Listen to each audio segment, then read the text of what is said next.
Dans cette édition, la Côte d'Ivoire vient de valider son plan de lutte contre les hépatites. On parlera également de la SAFA, il s'agit de la semaine de la femme agriculteur. Et puis c'est aujourd'hui que le Tchad rend hommage à ses soldats. 23 sont tombés au Mali. Madame, Monsieur, bonsoir, bienvenue dans ce journal.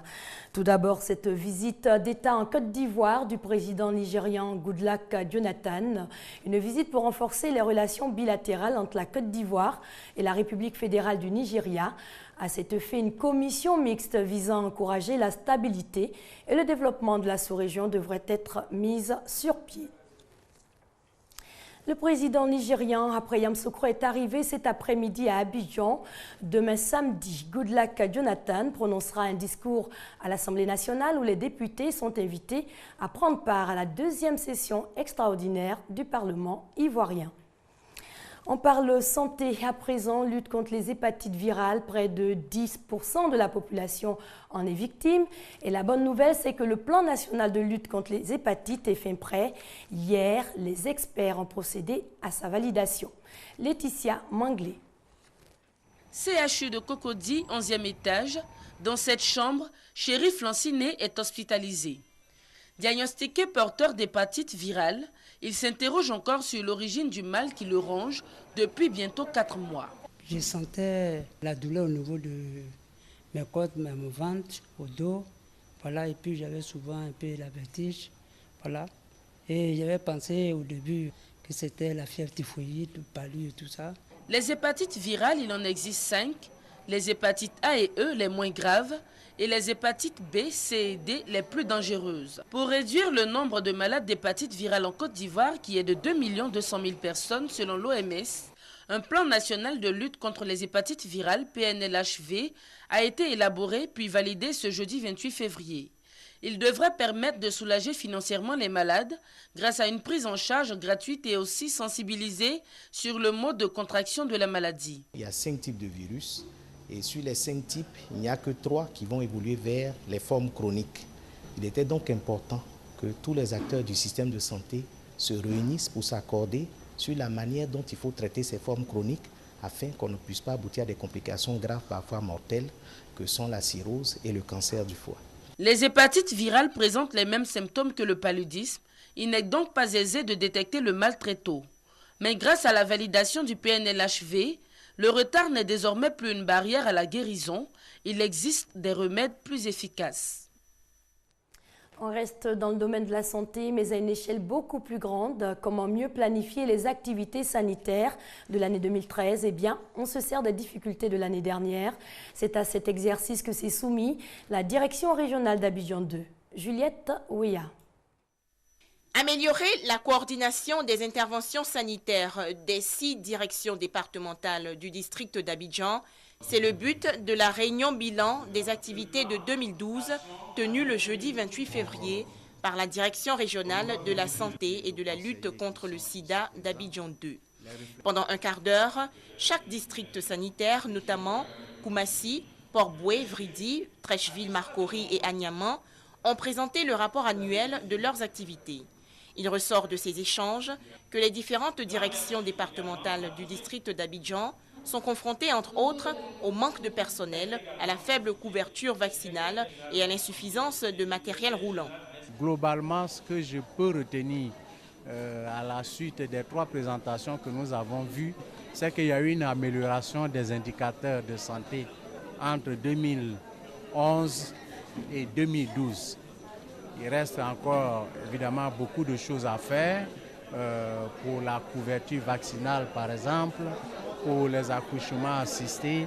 Quand on voit les conditions de travail qui nous ont été énumérées, on peut dire que le bilan est acceptable.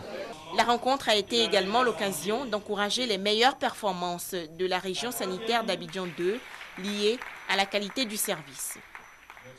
Autre chose à présent, des associations de consommateurs plus efficaces. L'avenir nous le dira. Toujours est-il qu'elles étaient en séminaire. L'initiative de l'Union fédérale des consommateurs de Côte d'Ivoire vise à doter ses membres d'outils adéquats pour mieux défendre les intérêts des consommateurs. Le reportage est signé Grace Kando et Michel Digri. Le consommateur est livré à lui-même. Voilà, donc nous, on ne sait même plus à quelle scène se vouer. Donc je ne sais pas pourquoi ces associations-là existent. Nous sommes des clients.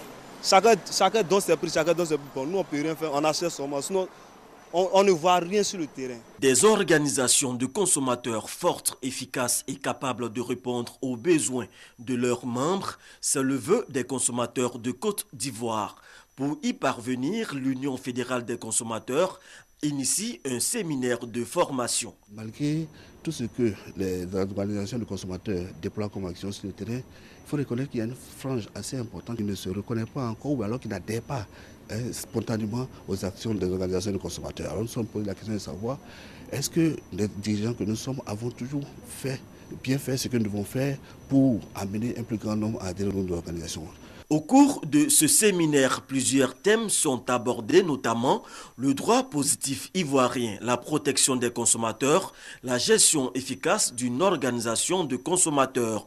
La journée mondiale des consommateurs étant prévue le 15 mars prochain, l'Union fédérale des consommateurs prévoit des activités au cours desquelles ils entendent attirer l'attention des décideurs sur le traitement injuste subi par les consommateurs de Côte d'Ivoire. Et on parle de ce nouveau logiciel qui fait son entrée dans l'univers de l'informatique. Il s'agit d'un outil utilisé pour l'hébergement des applications. Il a été présenté hier au directeur de système informatique, Juliette Ouéa. La technologie avance à grande vitesse. Comment la maîtriser? Des entreprises en font leur affaire. Le cloud computing est donc né pour faciliter la vie aux entreprises. Il s'agit ici d'avoir accès à distance à des ressources informatiques via un réseau. Les chefs d'entreprise sont donc formés à cette nouvelle technologie qui a de nombreux avantages. Pour nos administrations, pour nos familles, pour nos entreprises, pour nos PME, on n'a pas toujours les moyens qu'il faut. Alors que quand on peut utiliser une plateforme qui est externalisée ailleurs sans avoir à décaisser, mais ne payer seulement qu'un petit montant pour ce qui est du service, c'est tout un bénéfice. Le cloud computing permet de faire des économies tout comme la virtualisation. Ainsi, au lieu d'investir par exemple dans 100 serveurs, on peut en acheter 10 qui vont jouer le rôle de 100 serveurs. En somme, tout un espace économique. Cette session nous a permis donc d'améliorer nos connaissances et puis de regarder un peu par rapport à nos structures ce qu'il serait intéressant de faire. Là, on a compris effectivement qu'il y avait d'énormes gains en termes de bénéfices financiers, mais aussi en termes d'exploitation, de maintenance. Le cloud computing et la virtualisation, un concept en plein essor qu'il faut développer en Afrique, notamment en Côte d'Ivoire, pour faire des économies à court terme. On le sait, la femme sera célébrée dans le monde entier le 8 mars. En attendant, c'est la femme agriculteur qui est à l'honneur à Abidjan. L'événement est désigné sous le vocable de SAFA. Il a pour but de faire la promotion de la femme en milieu rural et urbain. Michel Mambou. 5e édition de la Semaine africaine de la femme agriculteur. SAFA 2013. L'initiative de l'ONG PROSAF, promotion de la santé de la femme. Objectif, faire la promotion de la gente féminine, tant en milieu urbain que rural. C'est grâce à elles que nous vivons. Elles nous donnent l'énergie nécessaire pour notre survie. Elles travaillent à la sueur de leur front sans rien dire, avec les petits moyens, mais elles sont heureuses de nous faire vivre. C'est tout naturel que nous soyons aux côtés de ces femmes. Parce que nous nous souvenons encore comme si c'était hier, du lendemain de la crise post-électorale. Ces braves dames se sont levées avec courage et ont nourri tout Abidjan. Chaque année donc, depuis 1998, une exposition vente pour permettre aux femmes africaines de faire montre de leur savoir-faire. Elles pourront désormais compter sur l'appui de la FAO, le Fonds mondial pour l'alimentation, à travers sa représentante Marie-Noëlle Kouyara et le ministre du Commerce, représenté à cette cérémonie d'ouverture par Jean-Benoît Papanouveau, conseiller en commerce extérieur. Les hôtes de Touré Germaine, initiatrice du projet, ont pris l'engagement de faire de la SAFA l'événement marquant du mois de la femme. Démarrée le jeudi 28 février 2013, l'exposition prend fin ce samedi 2 mars dès 18h. Encore du temps donc pour faire des emplettes dans ce marché qui fait la part belle aux produits transformés et à l'artisanat. On poursuit ce journal avec le FEMUA, le Festival des musiques urbaines d'Anoumabo. Le festival est annoncé pour le mois d'avril. L'événement se prépare activement et des innovations sont annoncées, nous dit Laetitia Manglé. Coupé décalé, Zouglou, Rumba, Makossa, Abidjan se prépare déjà à vibrer au rythme cadencé des musiques africaines. Le Festival des musiques urbaines d'Anoumabo, FEMUA, est à sa 6e édition. Les 4 garçons venus d'Anoumabo annoncent des innovations cette année, notamment la décentralisation du festival. L'innovation, c'est la décentralisation du festival qui aura lieu aussi en simultané à Bobo. Yopougo et Cocody, c'est le FEMUA Off, c'est un FEMUA éclaté qui va permettre à des jeunes artistes de s'exprimer dans des endroits plus populaires. Le FEMUA, c'est aussi une plateforme d'intégration et de brassage culturel.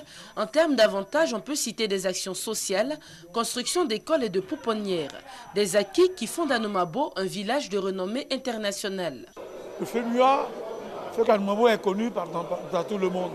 Il y a une école qui a été déjà construite par Magic System par rapport au FEMUA. Cette année encore, nous allons bénéficier d'une école maternelle.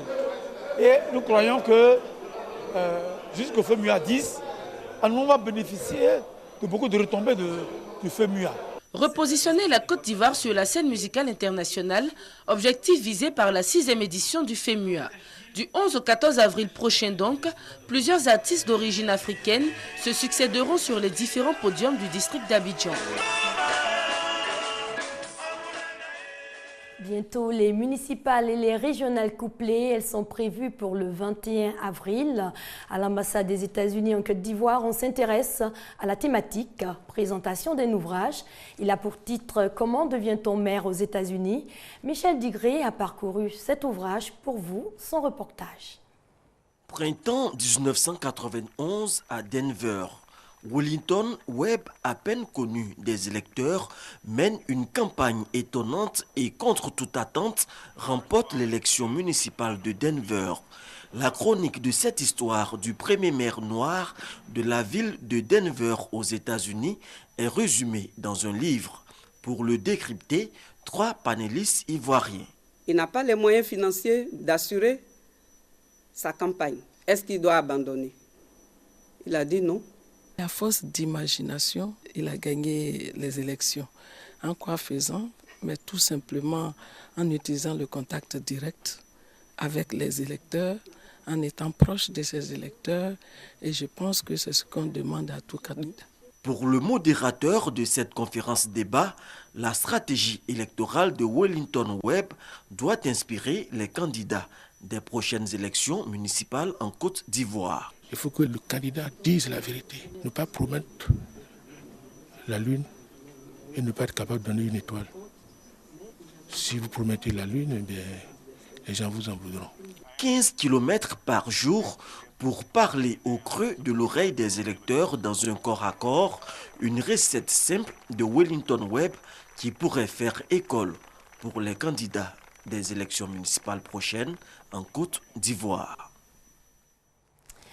Des nouvelles en provenance de l'étranger. Tout d'abord en image, au Cameroun, fini le cacao non fermenté ou mal séché. Le gouvernement lance une campagne d'appui pour améliorer la production du cacao.